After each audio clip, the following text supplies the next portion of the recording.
Villain হয়েই মন জয়। নতুন ধামাকা নিয়ে আবারও জি বাংলাতে এন্ট্রি নিলেন অভিনেত্রী প্রিয়াঙ্কা বসাক। নিমফুলের মধু সিরিয়ালের হাত ধরেই অভিনয় সফর শুরু হয় তার। ভিলেন সুইটির চরিত্রে বেশ দক্ষ অভিনয় করে দর্শকদের মন জিতেছিলেন প্রিয়াঙ্কা।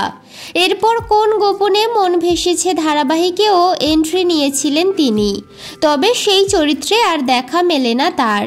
এবার জি এর আরেক সিরিয়াল অমর সঙ্গীতে এন্ট্রি নিয়েছেন প্রিয়াঙ্কা বসাক, তবে এবার আর খলনায়িকা নয়। অমর সঙ্গীতে প্রিয়াঙ্কার চরিত্রটির নাম লাভলি। এমনিতে অমর সঙ্গী ধারাবাহিকের টিআরপি খুবই কম।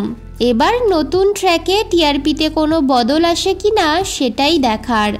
আপনাদের কেমন লাগে এই অভিনেত্রীকে কমেন্ট করে জানান। টেলিপাড়ার এমনই আরও আপডেট পেতে চ্যানেলটি সাবস্ক্রাইব করে সঙ্গে থাকুন।